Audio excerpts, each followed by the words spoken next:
Underdog Podcast. It's your host T. Lee and my co-host Jack Cowden will be live today as usual. Was pulling up, they acting like they couldn't see me. Now she wanna clean me up like a squeegee. I told her that's on me, baby, like yellow BZ. With the peanut butter and tear like a Reese. He's gonna persevere through all the obstacles. Get it done. That's the underdog. They don't forget the underdog when they see me. I hit them with the John Cena, they can't see me. You may overlook this person, but the underdog is the one who's gonna put in the work. It's over, you know? Because you have to lose to win. Whether you think losing is a big event. Out of mind. All I'm saying, just be careful who you idolize. I'm kicking these scriptures just before the fame. Ain't no cap in my words, I go against the grain. So I always believed in life.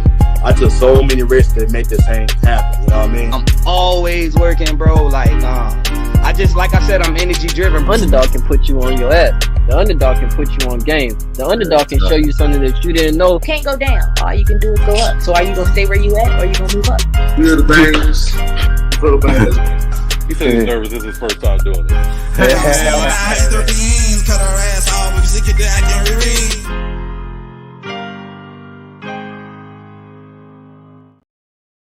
Yo, what it do, good people? Welcome to the Underdogs Podcast. This season 5, episode 17.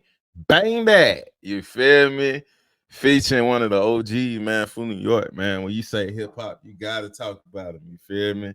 Real talk. We got Brooklyn's own in the building, Sham, ROCKA. But before we bring him in, man, we got to bring him in the right way. This Sham, Separations, official music video out right now. It's a huge world.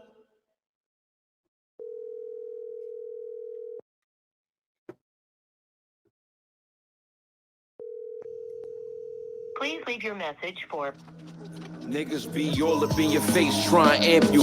Talking bullshit, I turn you into an example. Teach your ass a lesson is exactly what I plan to. Niggas got confessions, but regretting they what a man do. Stay with a Greta on me, I'm not talking Hansel. The scat leave your block in distress like the damsel. Mom do success, your brother igniting your candle. You spawn with Ali, they playing the lost piano. Heaven ain't a mile away, Jesus, that's on his sandals. The prophet I reserve, turn a horse into a camel.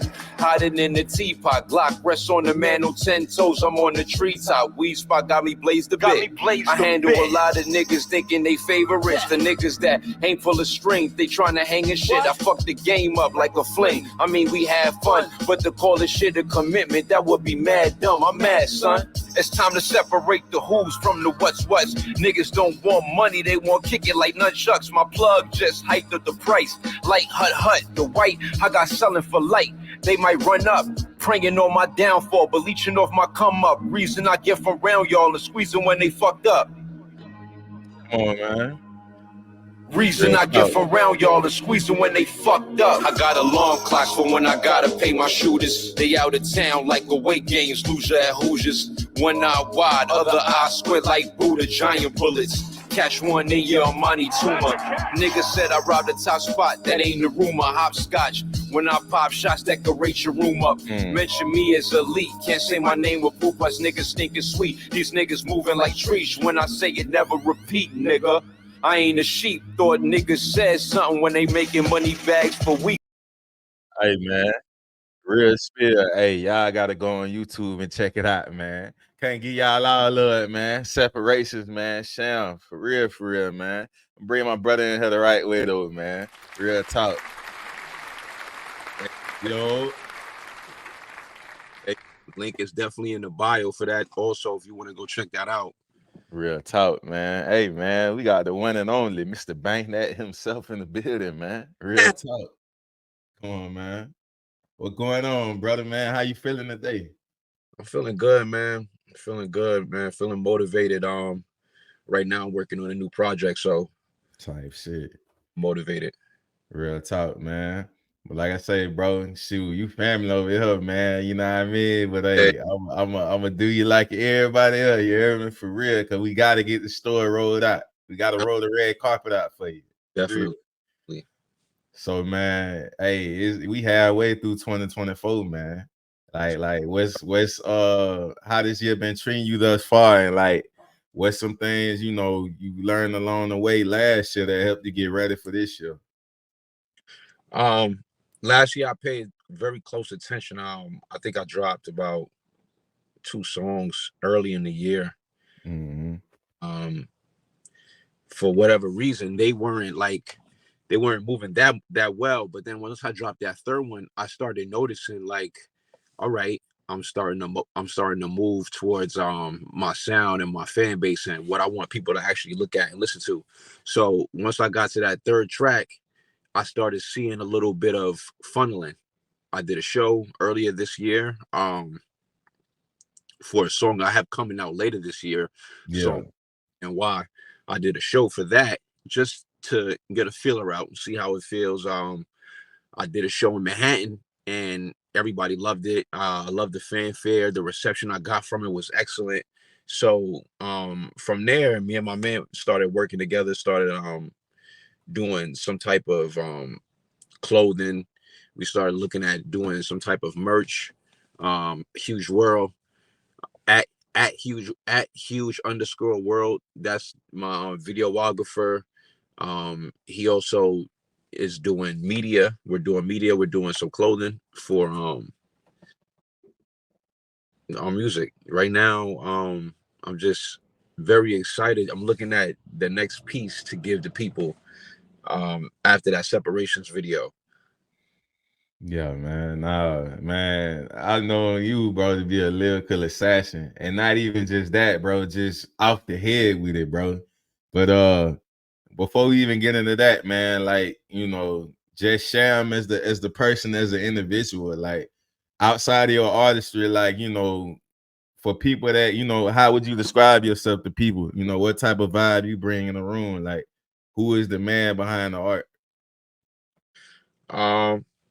Well, I'm really a calm cat, very observant, very chill, very scoping the scenery out, you know. But at the same time, I also have a very strong pulse in the room. I also have a very gravitational pulse about me where like I may have a mysterious type of vibe, but I have a very welcoming and opening and warm type of vibe at the same time. So people are always like illuminated to come through and talk to me or gravitate towards me, and I can always like scope a scene out. So that's me really day by day.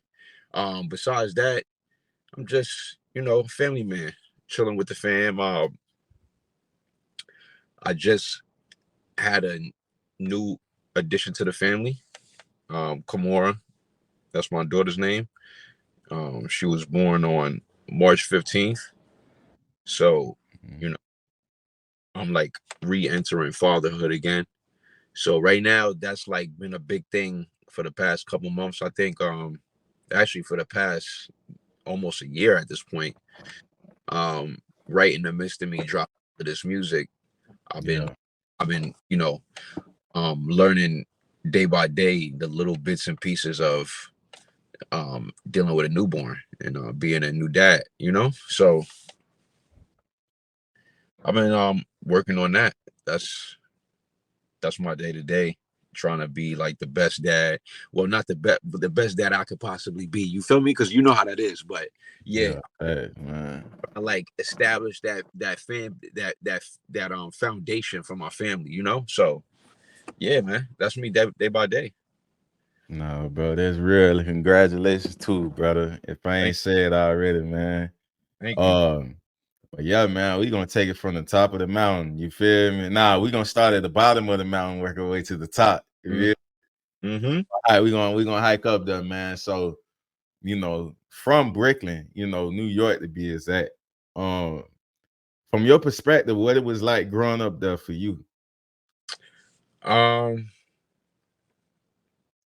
Everybody says that it was rough, it was hard. I really feel like I don't know if I ever thought like it's rough and it's hard being here. I really thought like it's to say that is almost like as if you knew that there was somewhere else that it wasn't. So to me, I just was thinking like, I just got to build myself here. As a young kid, it wasn't really much besides trouble, but everything kind of is, you being mischievous in the street. I did. I had my share. I think every kid had that little story, but I sold some work. Um, Probably in my late teens, but before that, I was always a very good kid. I was always, doing a lot of family things. I wasn't really in Brooklyn wilding out. I'm a West Indian, so everything was very family based. A lot of stuff we had was family driven. It was always like mad cousins. Um, that was about it. So when I got into like high school, I think is when I started really coming into like my own. Like once I started getting into like the later years of middle school, towards high, Yeah. started to really like think about doing music. Even think about doing music. My man brought music to me. My boy Marcus, he brought music to me one time and was like, "Yo, you I'll be hearing you spit in your crib. Like, why you don't bring it to school?" And at that time, I just was like using it as some therapeutic form. I wasn't really like on that. Like, this is something that's like I should really bring out there like that. Like, that's the biggest thing. The biggest thing is I never like had this whole depiction of being a rapper and all of that. Like, I just was like keeping that to myself. It was more like poetry at that time. So I started building on it. Um, I think I used it as like every time I was tight or something, I would start writing. And I started building on that, building on that. And I started battling in school, started bringing that to battles in school. Now, um, I'm winning competitions in school, like from rip. I didn't even know a loss yet off the top. So which Yeah. kind of haunted me in the later years. But I started battling, not losing, and then I was battling all the way up to high school. I'm battling like grown men, and I'm like 16. These niggas is like probably like in their 30s. I'm, Yeah. I'm beating them now. For me, that's like the ultimate prize. I'm beating them. I'm like more of the scene than the high school football games was. They come into the high school football games to maybe see a potential battle. You get what I'm saying? So it was at that point where it was like happening every week. And I was like constantly feeding off winning, constantly. Every week, it was never even a thought of like, what would I do if I lost? What do I do? Like it was always maybe some nerves, yeah, but never a thought of, dag, if I lose, how I'm gonna react. And every time a bar was spit towards me, I had a rebuttal. I had a counter all the time. So I really was like, yo, I think maybe I can actually like rap. But at this time, again, I'm not putting songs together. I'm just like writing like long extended verses of just Yeah. like bars and bars and bars and bars. So that's how I started. It just writing bars and bars, like maybe punchline after punchline. And now I'm bringing this to every battle, and like I'm just like I know what the hottest battles are, like in like I think at the time Smack DVDs were out. Yeah. Yeah.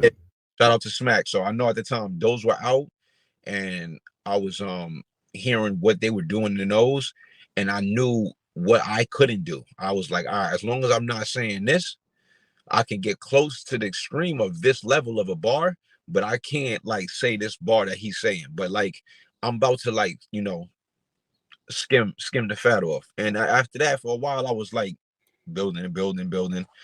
And there was a competition. We had a competition in Jersey. It was in East Brunswick. They had this flea market. It was like a flea market mall or whatever the case is.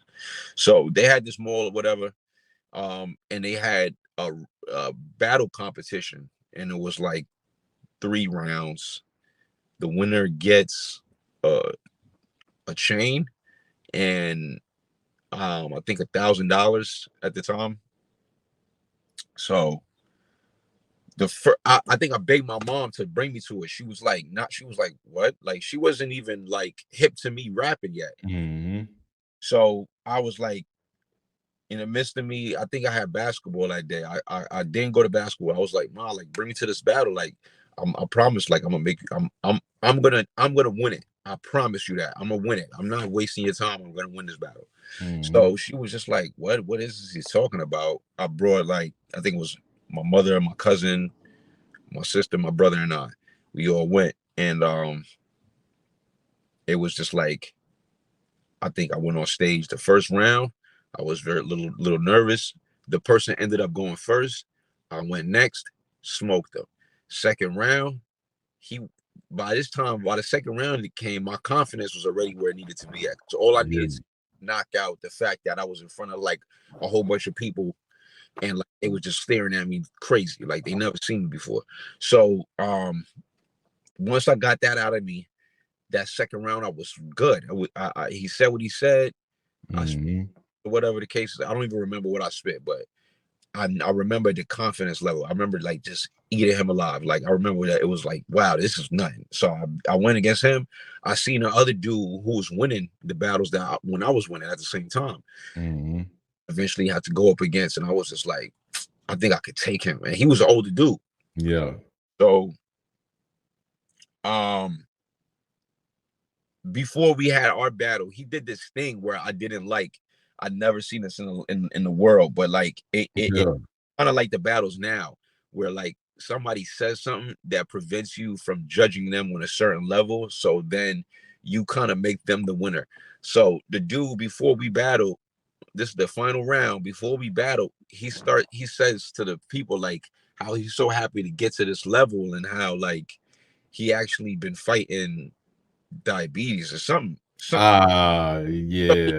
So now it's like everybody's starting to feel like this remorse.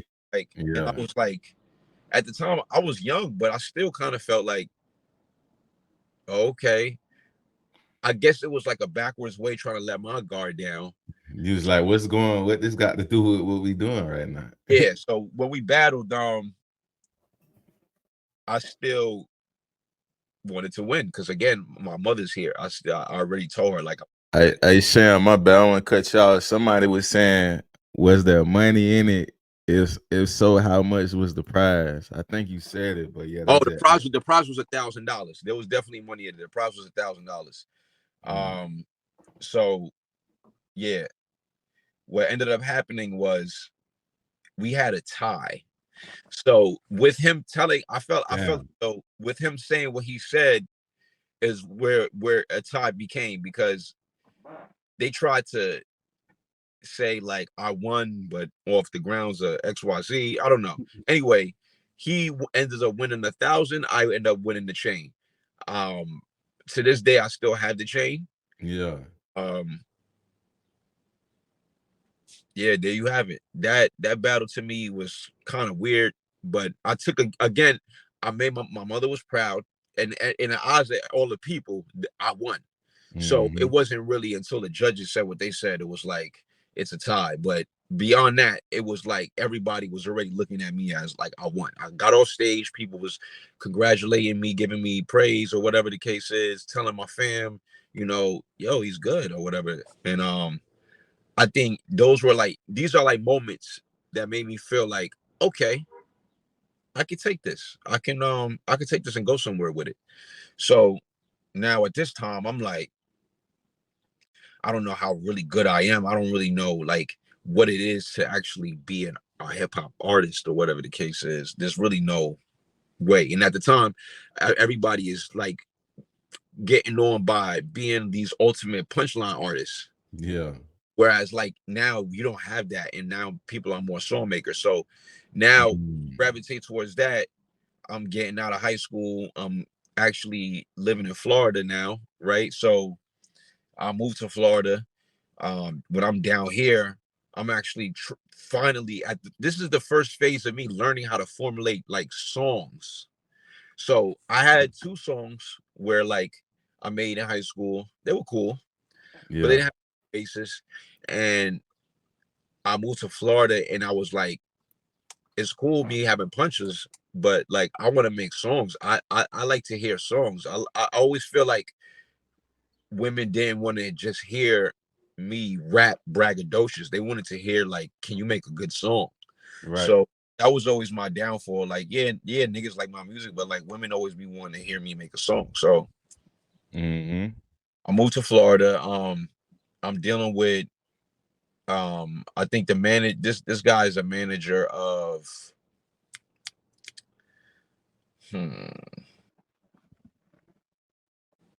I forgot the artist's name.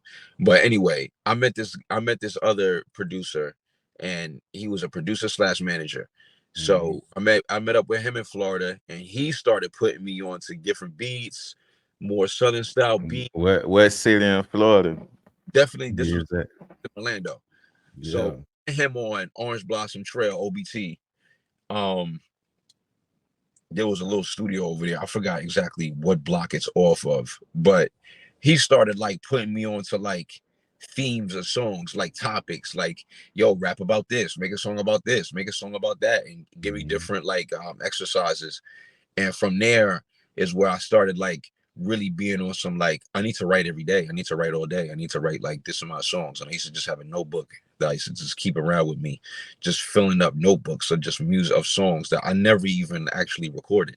But this was practice for me to get to that point where I feel like, all right, this is recordable, or this is good, or I'm doing this the right way, you know, because most of the music that you're making is editing. A lot of times people feel like when you formulating a track, it's like, oh, I heard this song on the radio, so it must have took you like 20 minutes to do that. Nah, it's more like it take more than it may take hours to edit. It may take 15 minutes to come up with a rhyme. It may take 5 minutes to come up with a flow. But you know, the time frame it takes to really come up with a true song is endless. And at this time I didn't know that. I'm just like flabbergasted by like how long it's taken me just to formulate like even a regular song, so not even just a good song. So I'm learning these stages, and you know, as a young kid these things is frustrating, but I'm getting somewhere. I recorded a couple tracks. I ended up doing a show for 102 Jams in Florida. Yeah, 102, yeah. Yeah. I did the original. Yeah, I did 2 performances. This was at the time where shout out to DJ Khaled. I don't know if anybody know, but DJ Khaled used to be a DJ in Orlando. And yeah, I did hear about that. Yep, DJ Khaled was there. DJ Chino was there. So they would DJ Chino was the DJ, and I did two songs. One song I think was off the Jump Around beat. It was like, so that was in 20. What year this was? I think this was 2008. Okay, yeah. Somebody was just saying, I was like, yeah, dog say trap music. I'm like around 08 and all. I mean, it was something like that then, but it wasn't as heavy as what it is now. Like trap music wasn't as high it is now. Everybody doing trap music. Well, you know, I can't really say that. So I feel as though at that time is when we had ROCKA and Gucci. Oh yeah, I forgot about that. Yeah. At this time, this is like the second time Gucci's coming out. So because I think Gucci came out the first time 0506, like around like same time. Yeah. Trap music was. He was it was on the merge because Jeezy and Gucci, and it was going. Yeah. I remember being in Florida at that time, and that was like a big thing, like Jeezy and Gucci. I remember listening to Max B, always being the one to put my friends on the Max B, putting my friends on the Nicki Minaj when she first came out, because that's what was the fire music in New York at the time. And in the South, y'all didn't even have those artists yet. Like Nicki wasn't even close to big yet. So I remember that. I remember she was on mixtapes. She was on like the Come Up mixtape. And yeah. So during this time, like I said, I did 2 shows. And at this time I had my first son, like maybe 2 years after this. So I had my first son around 2011, or this is 3 years after that. So I did those 2 songs. Now I'm having gravitational pull. I'm doing several other shows, and I was with this group that there was some adults that I got put onto that were doing shows. I forgot the name of the group. This is crazy. But anyway, I was put onto them, and they put me under their wing. They was a lot older than me, probably like 7 years. But I always held my own, and they respected that about me. Like I really felt like I was their age, or I felt like I was 1-on-1, you know? So doing that, doing my shows, and then I had a child that kind of brought me to a halt all the way. Let's flash up to my first tape, Two Winners, the first one. I did that in 2012. Yeah. 2012, 2013 time frame. That tape is very special to me. I actually did it. Every song I did in one take. Every single. I feel like it's like maybe it's a. I don't know if it's a level I can never reach again, because I feel like in different times of your life you do different things with music. So right, yeah, I feel that, bro. Yeah. So in this time of my life, I feel like I didn't know to be really that much of editing. I felt like I was pushed to get it out. It was mentally in my head, like, if I don't do music now, I'm gonna really stop doing music. So I put the music together song by song by song, by hearing the beat literally, and just on demand recording it, on demand on recording it. And I think there was probably 2 songs that I wrote, and there was a song that I had with my group in Florida called 730, that we started, and that's one of my favorite songs on the tape. That one goes. You can find this tape. It's called Two Winners. You can find this tape on SoundCloud. All right. I never. It's definitely sitting on SoundCloud right now. Go listen to that. It's fire. Still fire to this day. It's a classic. It's timeless. Every time I listen to it, it's like, wow. Like, I'm surprised that it sounds like this. Yeah. So, putting that together, and I seen, okay, I remember 2 years later, people like commenting and starting to get some spin, and people saying, yo, yeah, when the next one coming? This is dope. This is fire. I like this one track. And I'm like, oh, okay. I didn't even know people was paying attention. So now I meet this group, and I moved back to New York. I meet this group in Brooklyn. They're actually called Smooth Era. So I meet them. We start working together. We make a team called Retro. My man Pop, he's a producer in Brooklyn. And Huge, like I said, Huge is also the camera guy, videographer, me. Yeah. So Pop starts making me several beats, and we just start practicing to them. We tried to make a couple vids, just practice vids. We went around a couple places, played the music, they liked it. From there, I started like getting more equipment, more studio equipment. And now I'm right at that point where, like, I'm taking pictures. We're dropping the second installment of Two Winners. I'm taking different photo shoots in New York, all through the landscape. And now I got another tape coming out. That tape dropped. That tape is also on SoundCloud. You can go cop that. Pardon me. So right now, I just dropped, like I said, we dropped Separations. That video, we have another video that's about to come out, and I'm formulating Two Winners 3. That's actually a surprise tape. So this is actually the first time I'm laying that information out.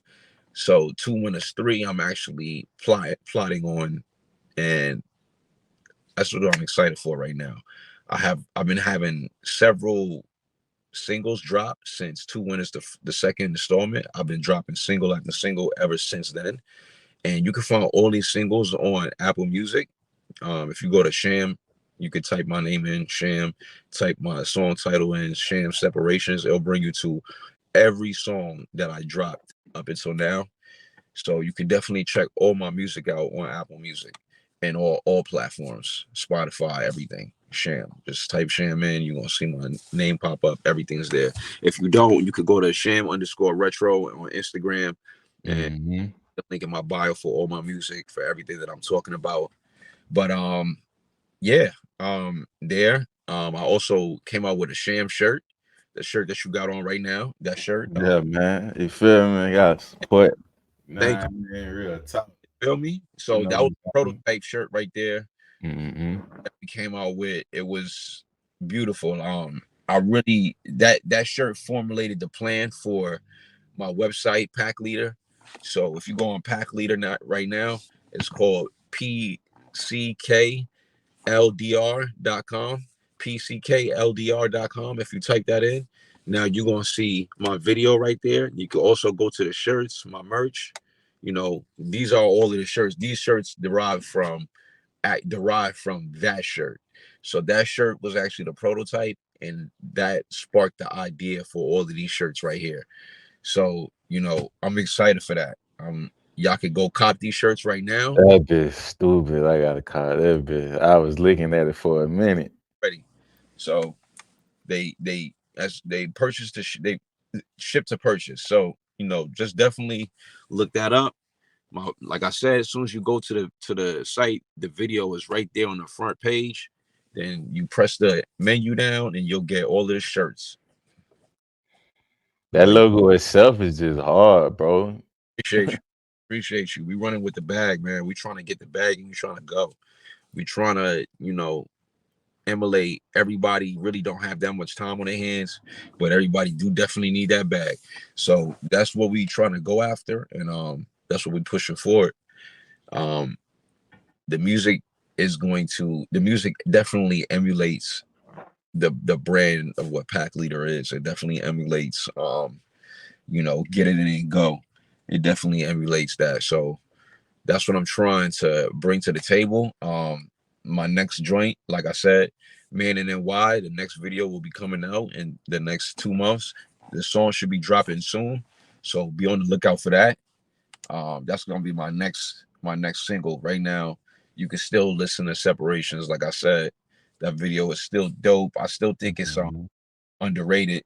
People haven't really, like, you know, grasped that aspect of, like, it's been since like the Rap City, the Basement, that we've got a video to that caliber. I feel like right now, you know, that scene, being in that spot, in that environment, but with that angle, not like what you used to, but more of a personal angle, I think was very dope. I think y'all definitely will love that. Y'all definitely gonna love that.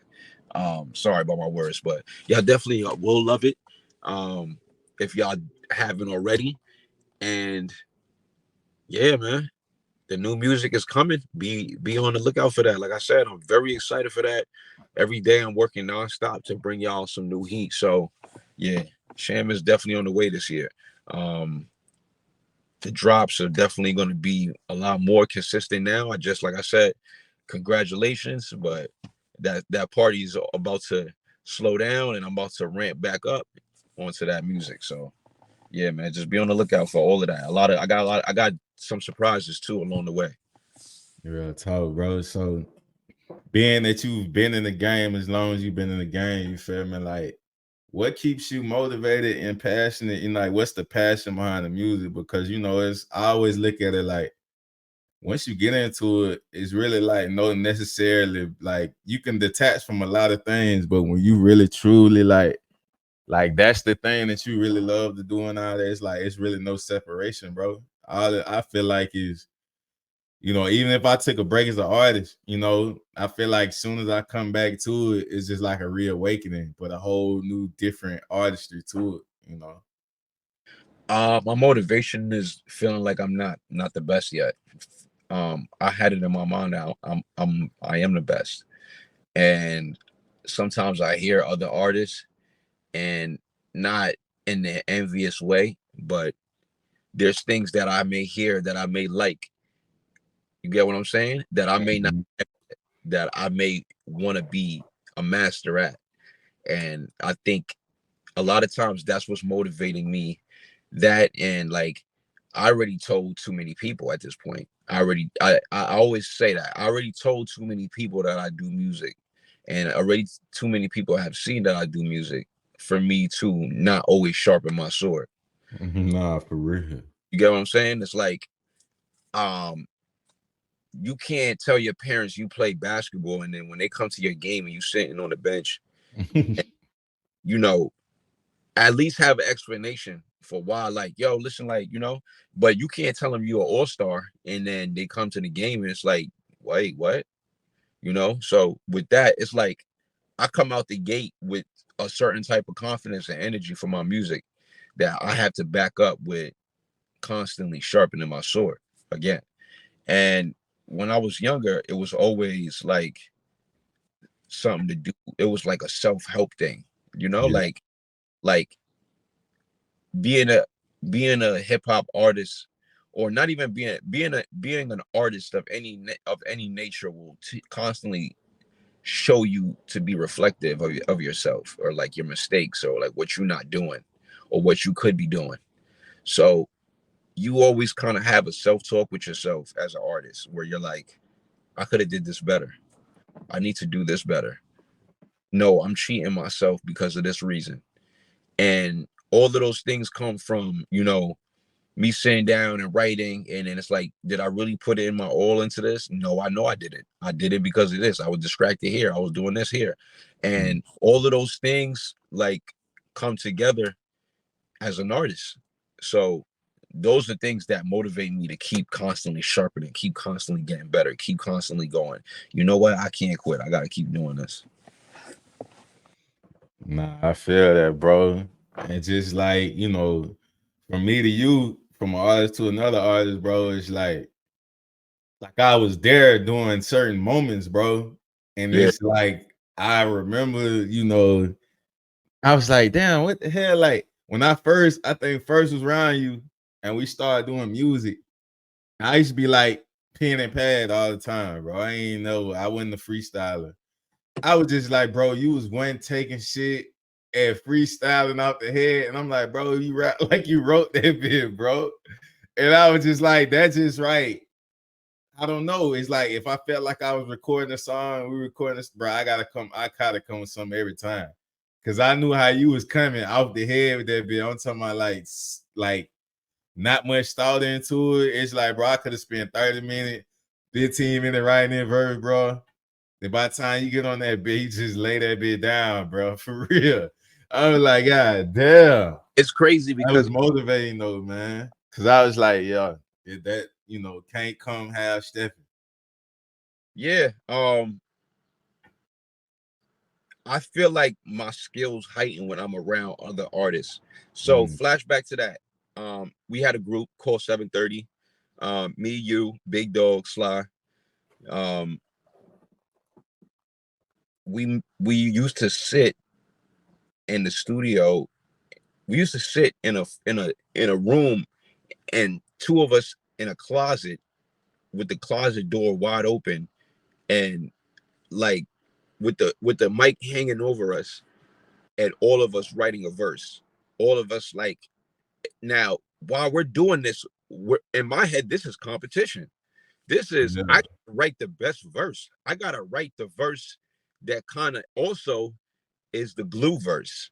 I gotta write the verse that's also like the prize verse that like nobody sees coming. So yeah, so I'm always like, dag, how are we gonna do that? And we made so much music together, so fast, and dag, I felt like we were the Migos before the Migos. Like we were like, no really, you do this, I do this song. You do this song, I'm gonna do this song. You do this song, I'm gonna do this song. And those years to me, I cherish a lot, because it may have looked like I was putting together rap so fast, but I wore a different hat at that time. Now, when me constantly formulating songs on my own, it's a little different. It's not the same. So I don't have the same speed. Like now I got to come up with every single component of the song. So my thought process is a little stronger. It takes a lot longer now. I can't even, sometimes every once in a while, I'll be gifted the whole, come up with a rap in like 10 minutes, 15 minutes, but like, nah, not really. I really be trying to like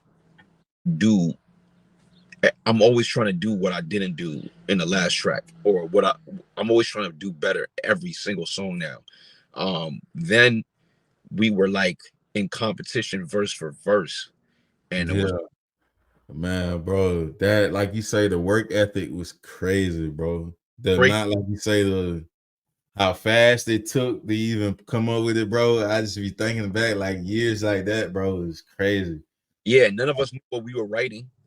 And we like, all right, now it's written. All right, I'm ready, bro. All right, I'm ready, bro. And then now we all spitting on the mic, and it's like now you in the mic, and you like, wow, this nigga got that. Oh, and it's it's a room, bro, with like all of us got different sound, different flow, and this shit just crazy. It was crazy, bro. Like, yeah.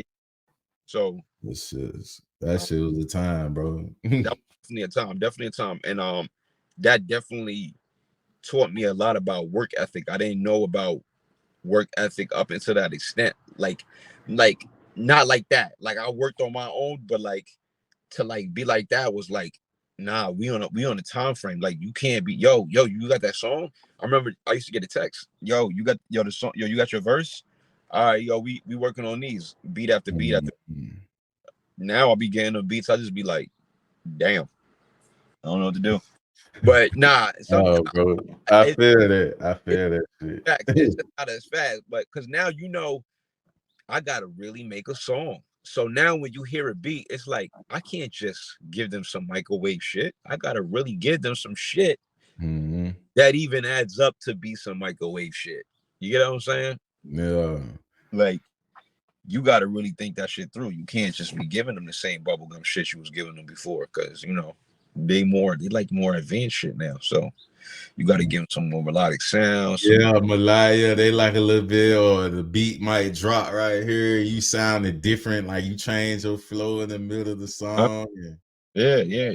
That ain't something that you can just think of right quick. You gotta like have the beat play. You gotta listen to yourself. Go with the flow. Shit. Okay, it's right here where I make that shit. Okay, so that's what I'm doing now. That shit, like I said, we did that for a minute, where like we constantly was writing mad times. So we kind of had like, all right, every verse not gonna be able to sound the same. This time I'm gonna do this. This time I'm gonna do that. So that kind of helped me to do this now. Another time is I met Jaheim when I was working in New York at this place called Avis Rent-A-Car. Several people at the job was giving them their tape, and I was just talking to him, just reading his mind or whatever, trying to figure out what they was on. He was there with her and all of that.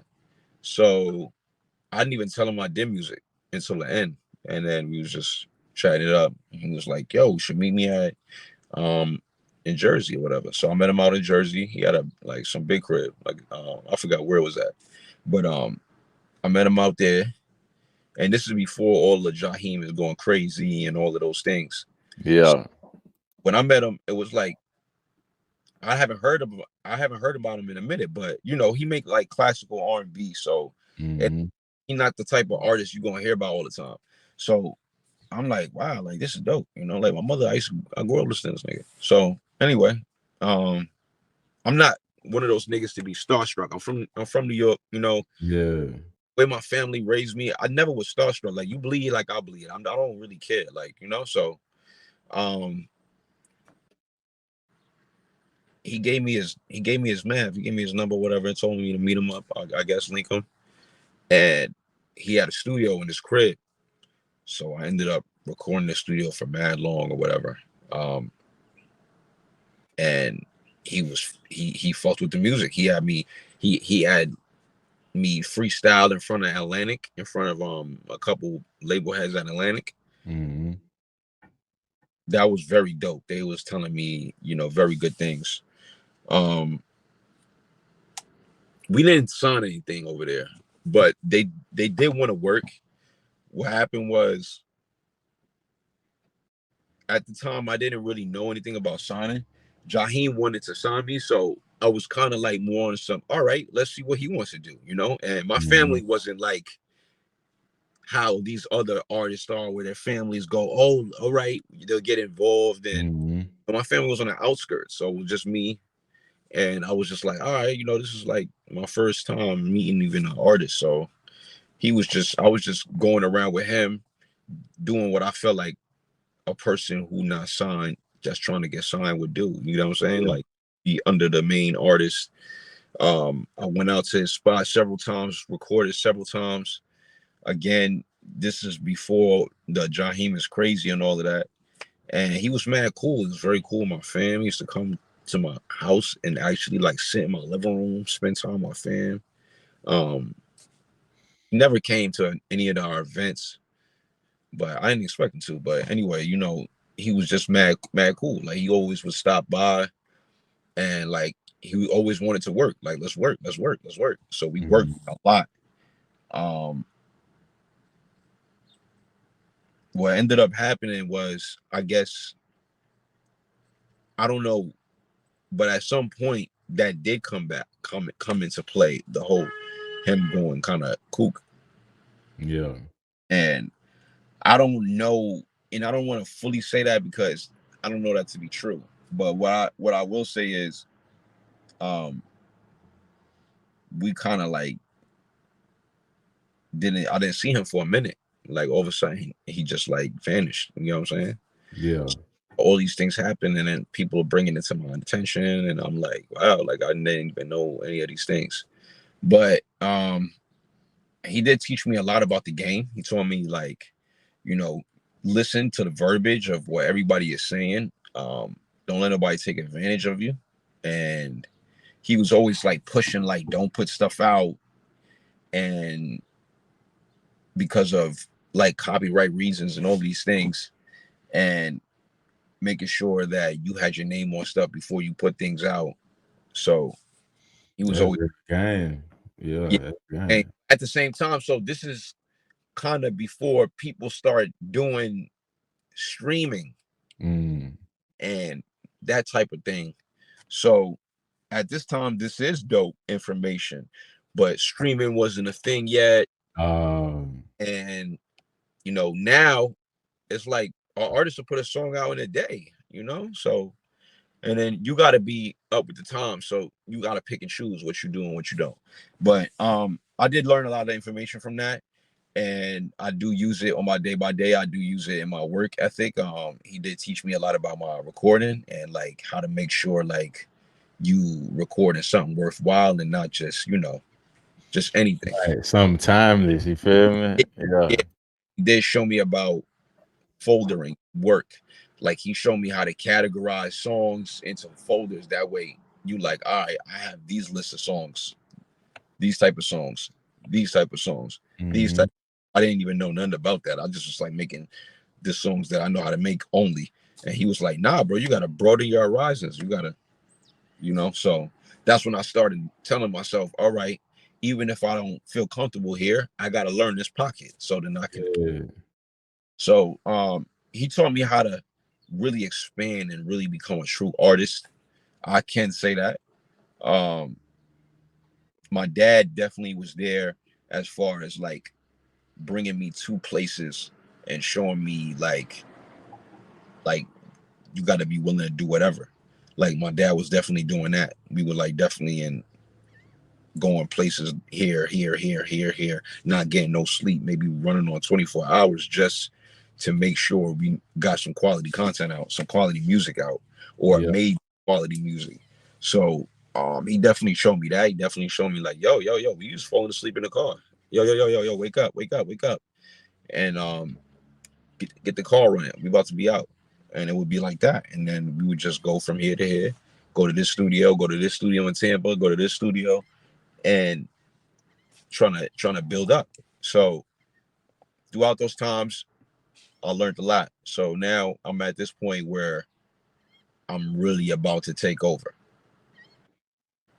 I'm really about to put on for my city.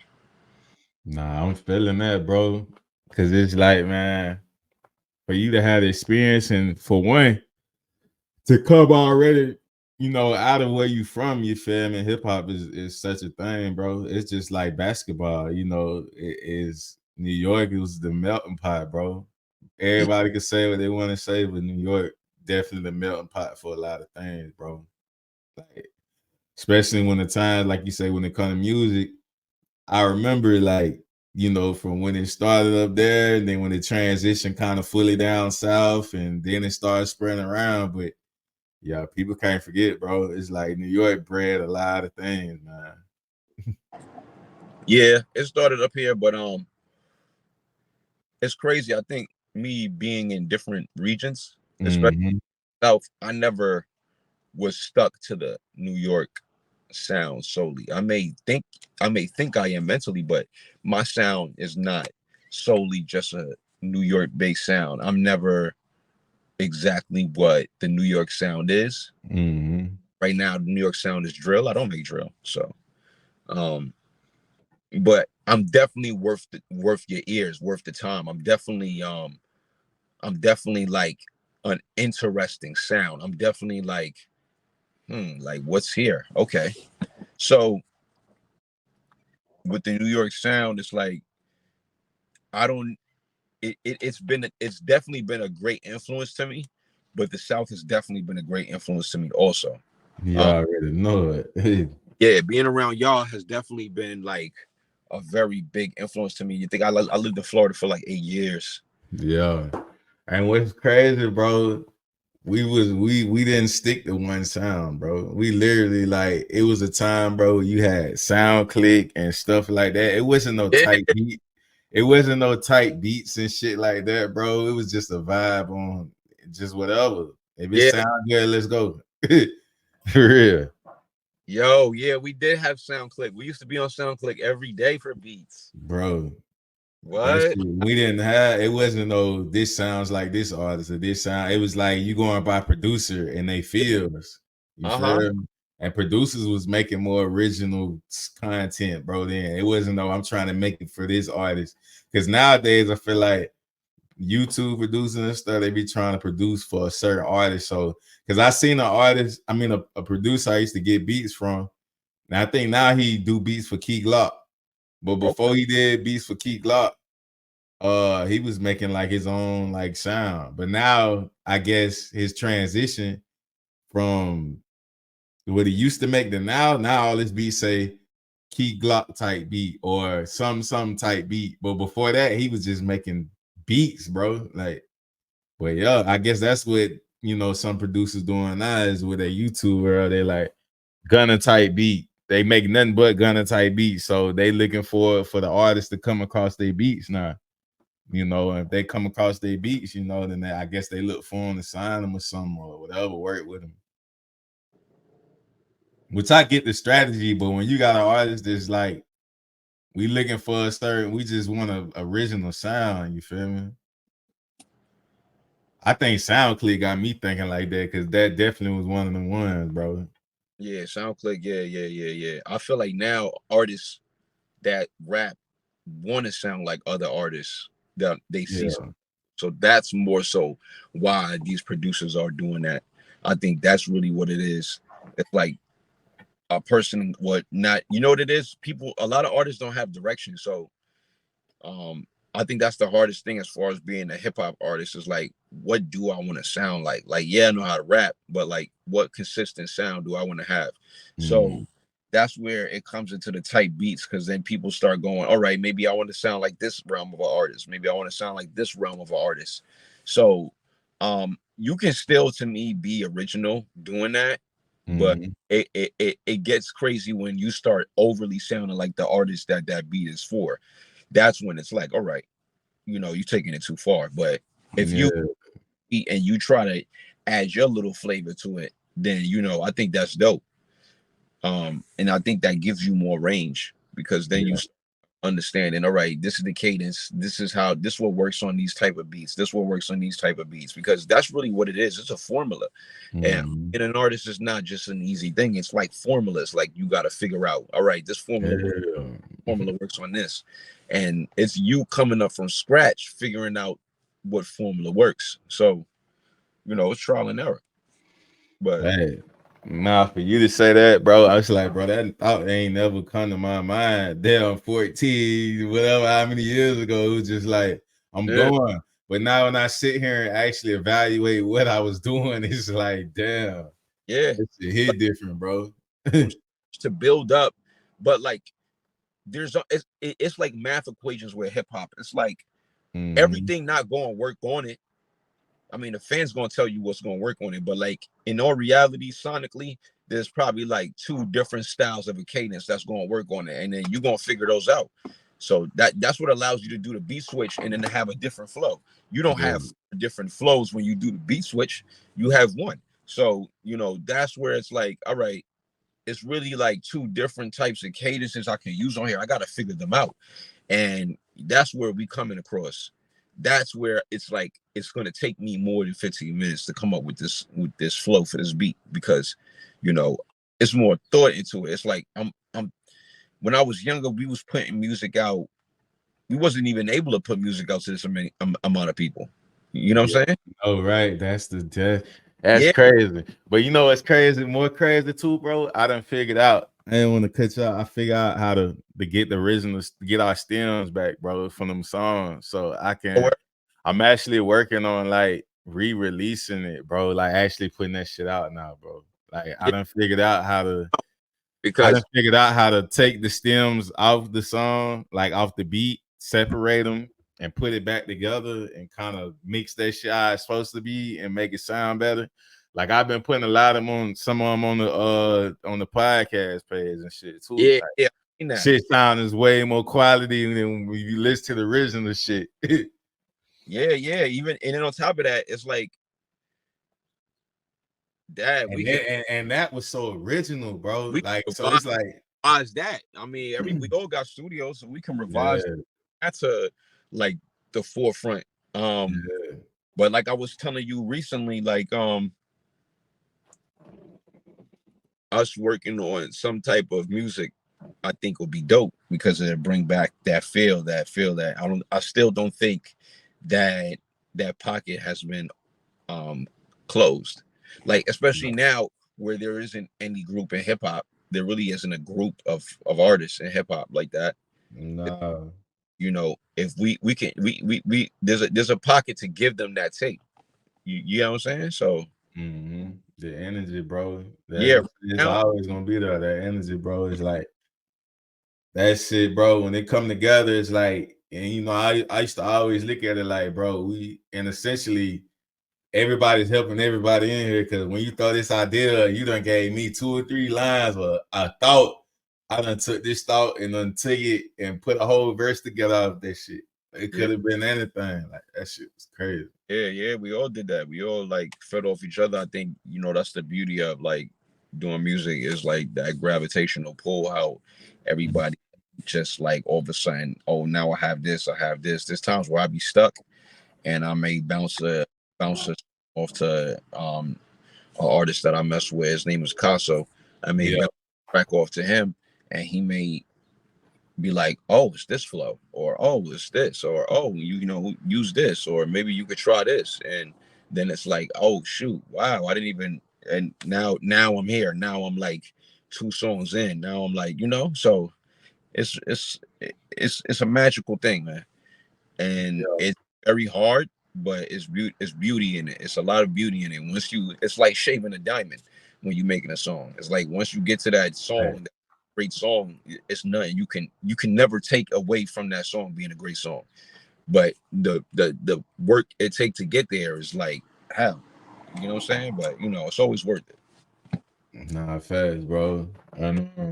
But I used to love the ability like to hear original like song, like say I heard a Jeezy record on the radio or something, and I take his beat. That was a Jeezy type beat or a Jeezy feel, but you know what I mean? And just turn it into a whole nother song. Like, damn, when you like take a song and make it don't even sound like the original song. So now you giving people another listen to a song that sounded like something else. Like they liked it. Okay, cool. Then when you get on it, it's a whole different song, bro. Like I don't know how to explain. I guess because the cadence be different or something, and now you done made that shit your song. Like yeah. Definitely that. And I think Gucci used to do that shit notorious back then. He used the same beat like 3 or 4 times and made it a different song. Yeah. Yo, man. What a time, bro. Cause I was like literally when I'm in the car, I'm listening to him like, bro, this is what that bitch should have sounded like, bro. Like it just bring new life, bro. It brings more energy, bro. I still feel the energy when I hear it. Yeah. The songs I heard the Love Don't Live Here, and I was like, heck, I don't even remember making this verse. Yeah. Listening to it was like, wow, like like I want to hear more. And it's like more clarity, bro. Yeah, and then I'm like, mad people probably want to hear more. And then I'm like, dag, like, I hate music. Sometimes music could like bring you somewhere where you start putting too much of it on your back. Like dag, like when I heard that, I just wanted to like make a whole tape right in that moment. Yeah. Like that's still on my mind. Like, yo, dad, like this. It has to be done though, bro. The journey it's not over, bro. It's not. Yeah. And what's crazy, bro, is one thing about music, bro. We literally anybody that's a creator, bro, we literally build in our own time capsule, bro. Like literally, like when we're like when it's time for us, bro, our time come, you feel me?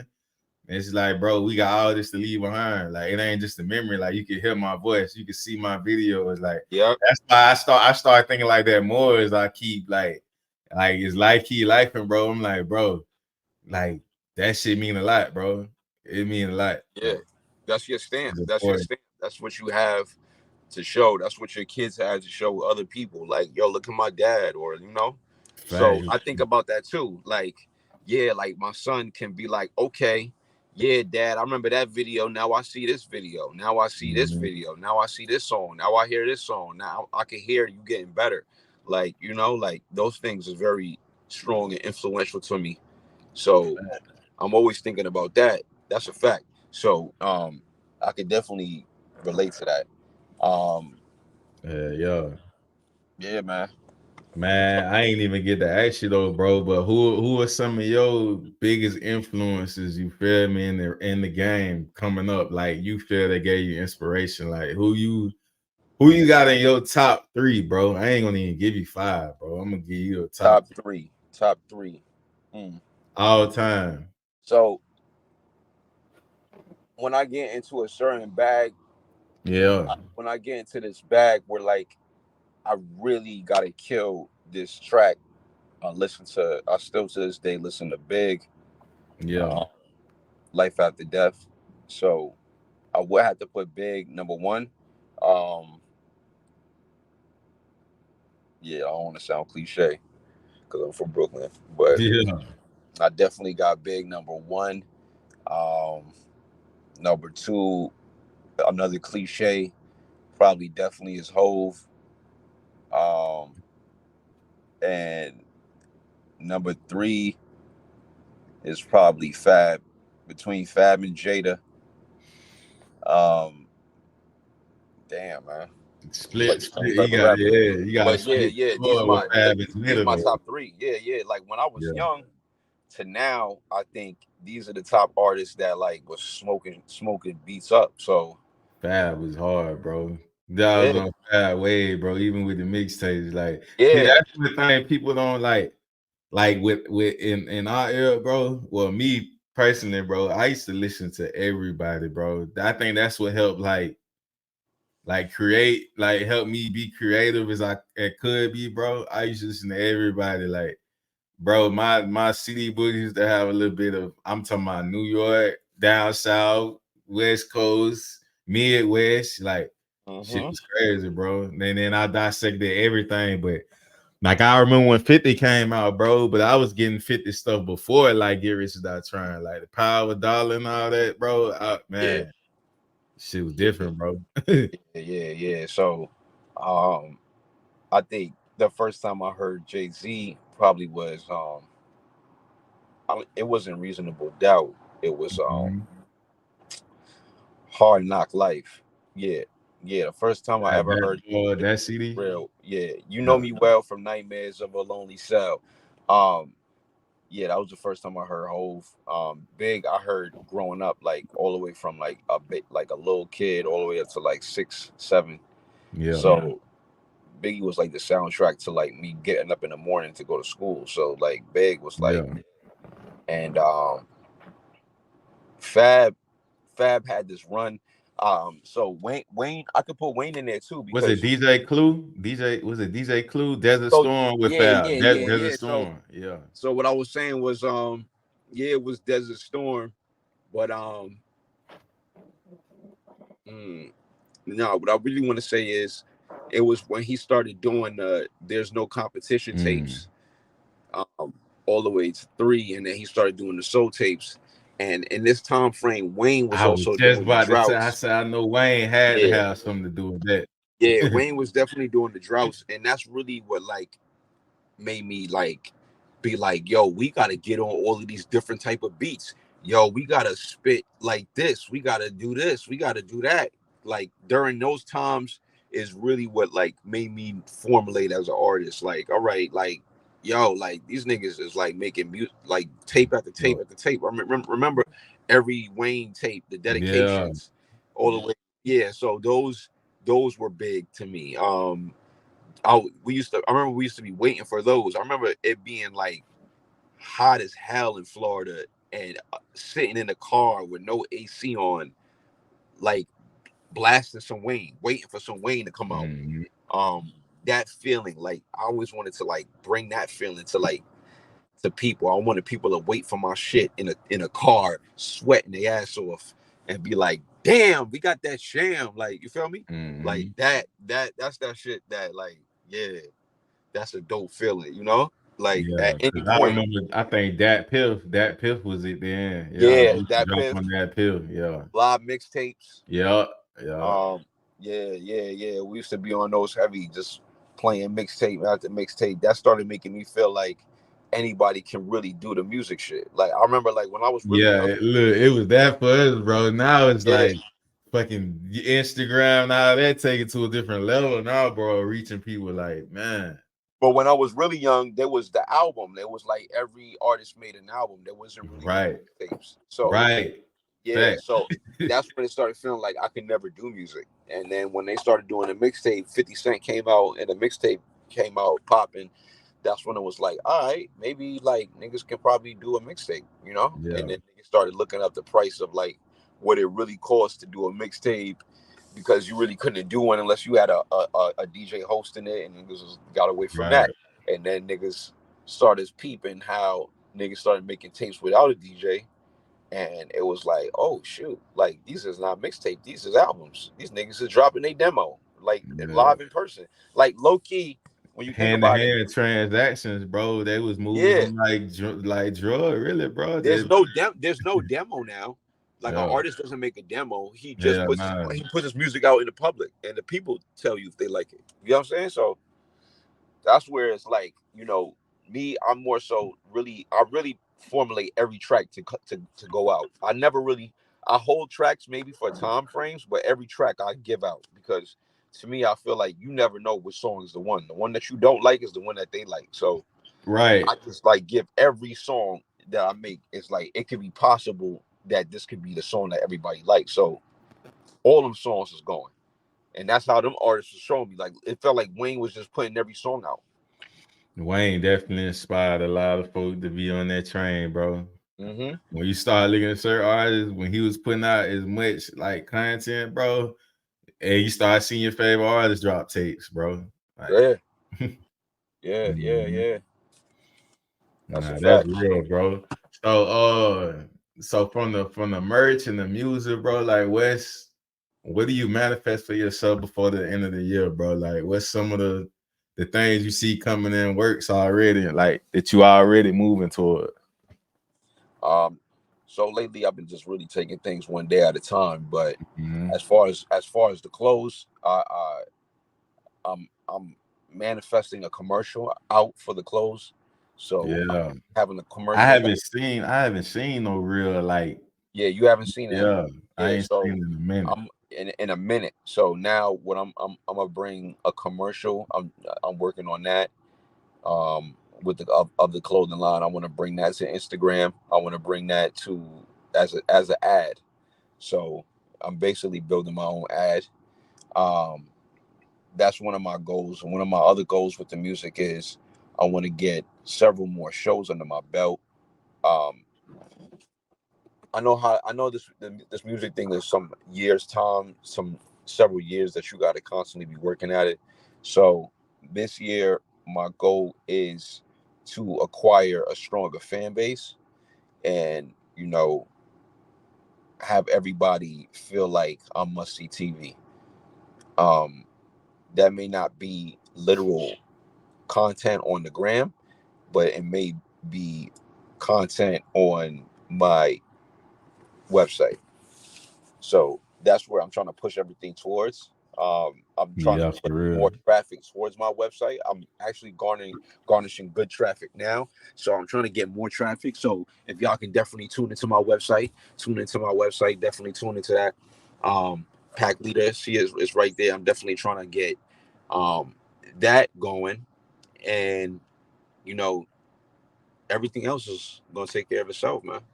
Um, like I said, man, that's my most important thing this year is, besides the music, is becoming a better pops. So definitely Right. working on that. Definitely working on my family and my fan base. But yeah, that's what we rocking with this year, man. So I feel like before, first and foremost, before not to cut you off, but nah, you good. I say that because as an artist, a lot of times artists, you know, you there's a sense of selfishness in being an artist to get yourself to success. It's a sense of selfishness in that, but also with being a leader, you have to emulate a form of you know strength, and with that, I have to be there for my family, and I aspire that everybody pushes towards that and makes that a thing and makes that fun and makes that cool and dope and pushes that out. We grew up in a time where everybody pushed out being, a player and like, being a bachelor and like not having much of a family or Yeah. not having not having a like a family basis, not even being involved in the picture of your artistry or like not even just your artistry, but just period. Like, it being that mysterious. But I think we all should start like making that a thing in our generation where we celebrate family more because then we'll see the reflections of that in the future. You get what I'm saying? I think that's dope. I think that's a great step. So I'm always going to constantly push that and like put that out there in the universe. Yeah, everybody does that. Nah, fast, bro. Like, where do you see the current state of hip hop at? Like, where do you see it now? And where do you see it headed? Like in the future, like because something that once was always happens to come back around again. Like just in life in general, like these kids now be thinking this stuff be new. The same way we used to think stuff was new and it came back. With our parents, like man, that already that happened already. It's just but I haven't.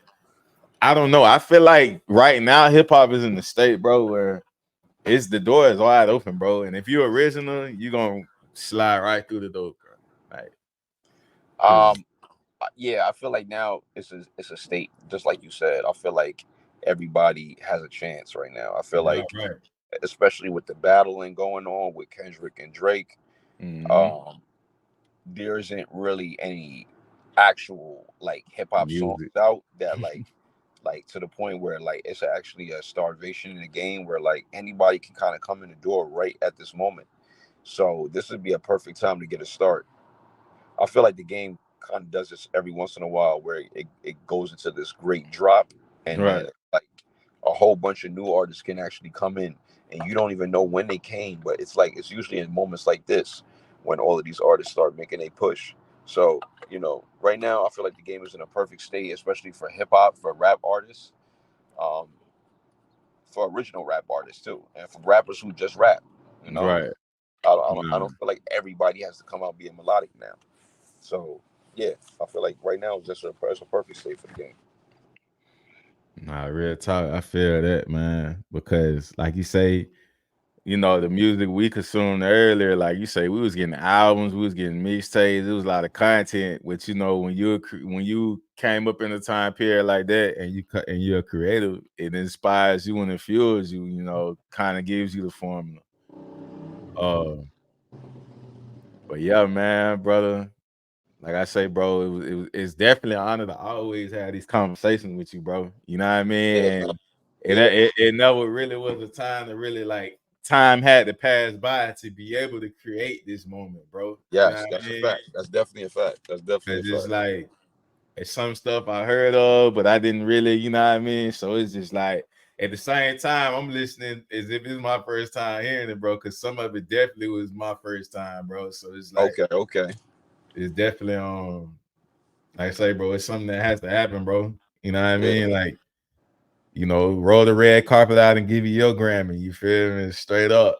You know what I mean? Um, but yeah, bro, just you know, I'm staying tuned, bro. Definitely copping the merch, supporting, bro. Support. You know what I mean? yeah, You got definitely our, you know, support it. you got our support, bro. It's a Yeah, lifetime. You feel me? So, uh, yeah, man. Look forward to making some music again too, bro. You know what I mean? I'm looking yeah. forward We to. definitely gonna put something together. We definitely gonna put something together. I I got a know. surprise for that. Right I'm now, we're just already waiting for knowing. some more beats. But Yeah. yeah, man, it's definitely been a pleasure. Mhm. Again, like I said for y'all, stay in tune. Um, Sham Retro on Instagram, Sham_retro. Find me on there. Fact. Holla at y'all, man. Hey, Let y'all know. before we get you out of here though, bro, you gotta hit the question, bro. What does being an underdog mean to you, or when you hear the word underdog?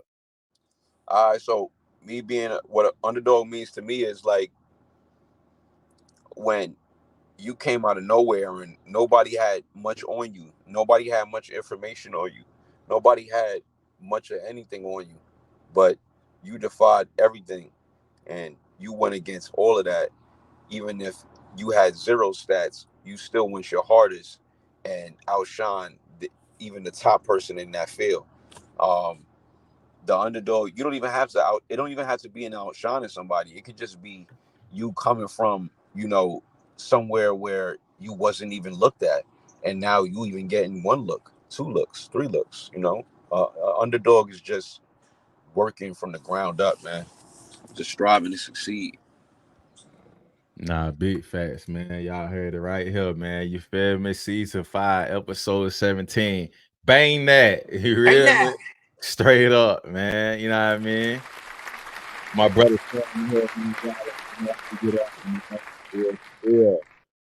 We out, man. Peace, brother. Peace. Already. Gold mouth rabbit on my teeth, I got carrots. Open up a mouth and she got vocals sound like Janet. Marble on the floors, but the kitchen kinda granite. Lean color perk, you would think it's pomegranate. I see flying saucers finna roll another planet. It will fall in place if it's meant to be organic. I got crazy lingo, you would think I'm speaking Spanish. I'm something like a pie, never leave without the cannon. I'm enlightened. I got stones around my neck. If you pay attention, I teach her how to earn respect. I walk around with a tag like I'm mad at the rail. People do any damn thing for a check. So what if you got signed labels, throw them on the shelf? I don't ask for help, I just go within myself. Hard times I prevail, I bust up out my shell. I let my nuts hang, cause they don't got no curfew. Gold mouth rabbit on my teeth, I got carrots. Open up a mouth and she got vocals sound like Janet.